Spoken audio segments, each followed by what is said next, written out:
Hi, it is April 11th. This is my adventure for today. I am flying back home to Kansas. And instead of, footage of the flights and stuff like I did in the first video when I came out here on the 4th, I wanted to talk about the adventure of being fat and flying on an airplane. Airplane standard seats are 17 inches wide. How wide is your ass? That's probably the width of one of my buns, okay? Half of my ass. I don't fit in a standard airplane seat. And so a lot of times people who are fat have to purchase extra seats. And that's fine. If we want to travel, that's what we have to do. I didn't know about that though until I started looking for flights in February to come out here to California. And thankfully, I usually only fly with Southwest. I remember flying 9 or 10 years ago to Philadelphia on Southwest with my husband, and the plane that we were on only had 2 seats per side. So it was him and I don't mind encroaching onto him, or if he encroaches onto me. We are not tiny people. But I was a little worried because I am probably 40 pounds heavier now than I was then when we went to Philadelphia on Southwest. But I decided to go with Southwest because I thought if I could get on first, get in the A group seating, they do the cattle call seating, I could get by the window and I could just scrunch up. I could just scrunch up to the window for my 5-hour flight.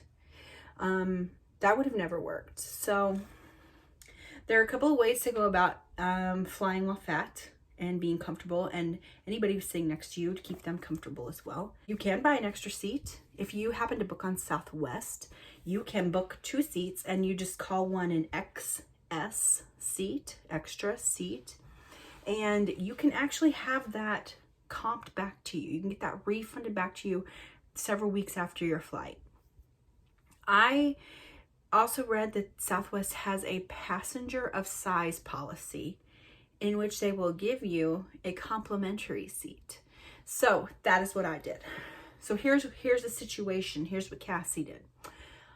I walked into the airport and I went straight to the Southwest customer service counter, where back in the olden days, you would go there and you would check in and you would get your boarding pass. Now everything's mobile, online, little kiosks. Don't do any of that. I did check in online to get my A group. Then I decided, you know what, I'm going to be a big girl because I'm a big girl. And I'm going to just ask about this passenger of size policy. So I went straight to the Southwest counter and I said, hi, I have a flight today and I would like to utilize your passenger of size policy. Would that be okay? And he goes, absolutely. Give me your ID. And I gave him my driver's license and he typed his little computer. Stood there for a minute, waiting for him to take my credit card. He did not take my credit card. I thought, I'm going to be charged for this extra seat somehow, right? I've been checking my credit card statement. There's no charge on there from the airport. So this is indeed a complimentary seat when you do it at the gate. He handed me, and these are expired now, so he handed me my boarding pass to get on the plane. And then I also got a voucher that just says seat reserved. So I took my little 2 boarding passes that I have and I clung onto them for dear life and I waited for my flight to board. You get pre-boarding authorization when you do the extra seat. So I got to pre-board. I got to board after the children with the elderly people who needed a little extra time. That is to ensure that you get 2 seats next to each other, because there's no point of boarding last and then still having to wedge your ass into a seat and your extra seat is in another row. So I pre-boarded, and as soon as I got onto the plane, I looked at the stewardess and I said, may I have a seatbelt extender? I knew that I would need one. I cannot buckle the seatbelt by about 3 inches. Also, as seatbelts on airlines fray over time, they just cut them and burn the edge to make it non-frayable again, and you just never know what size of a seatbelt you're going to get, really. So I find my seat by a window. I place the seat reserved ticket in the seat next to me. I buckle up, and I never felt judged. I never felt embarrassed. I felt, I guess I felt I felt accepted. The plane starts boarding. The A group comes in. You know, there's like 60 of them.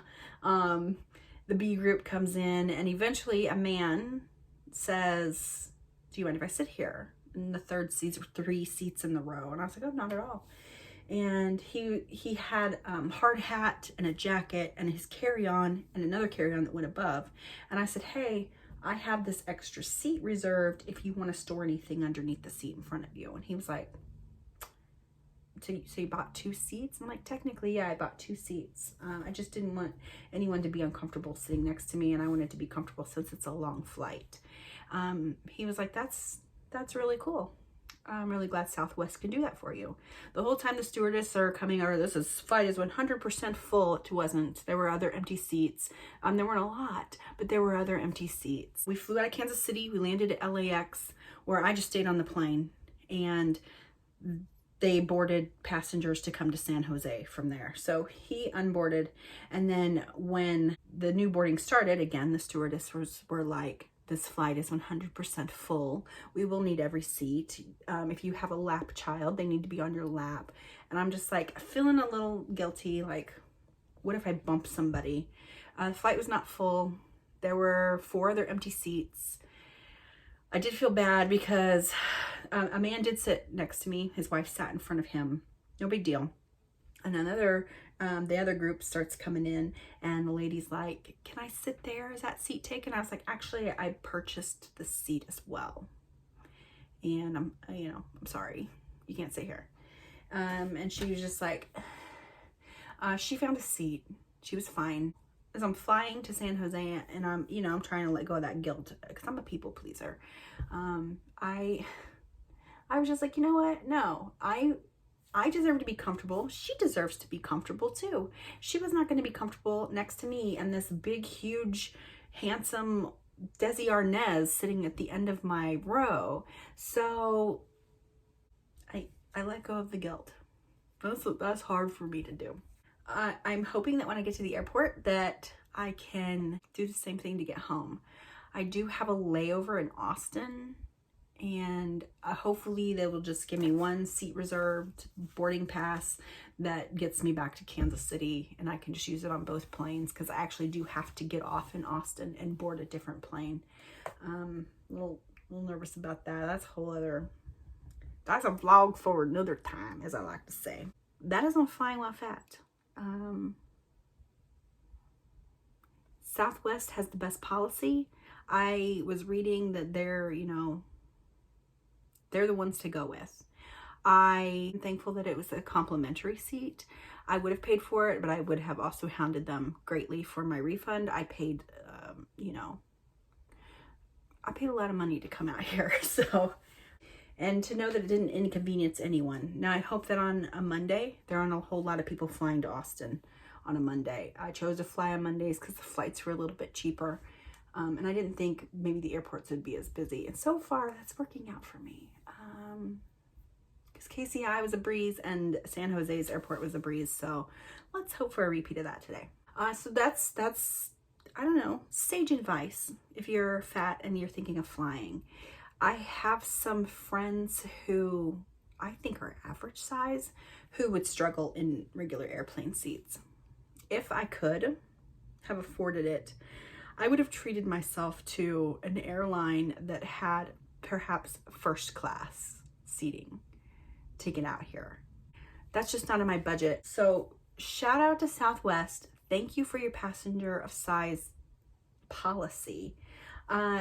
Additionally, before I start getting a whole lot of hate comments below, which usually I don't, but sometimes things just take off and it's out of my control. So, take off airplane humor. So, in the past 7 weeks, I've lost 20 pounds. So, I'm working on it. So I don't want to hear no shade in the comments. Cassie So Sassy's trying. I'm never going to be a thin person, but maybe there will be a time soon when I can fly without needing to use the passenger of size policy that Southwest offers. Thankfully, it is there for now. The next time I come to California, I want to drive. There's so many things I want to do along the way, and so many things that and I'll need 2 weeks. I will need 2 weeks off. I'm letting you know in advance, Elizabeth, Leah, I'm gonna need 2 weeks off of work. I just need time. I need time. You should make time for yourself too. And if you're fat and flying, consider Southwest. Not sponsored. That is it. I'm gonna finish packing. I'm going to make this bed that I have really enjoyed sleeping in. Thank you to Bubby and Ken for putting me up and for putting up with our shenanigans in your home while you are not here. The kids are very behaved. Ari's doing great. And I think the kids are going home tomorrow to their own house in Santa Rosa. So that's it. That's the update. That's my adventure today. Flying while fat. It doesn't have to be a nightmare. Thank you for watching. I'll see you tomorrow.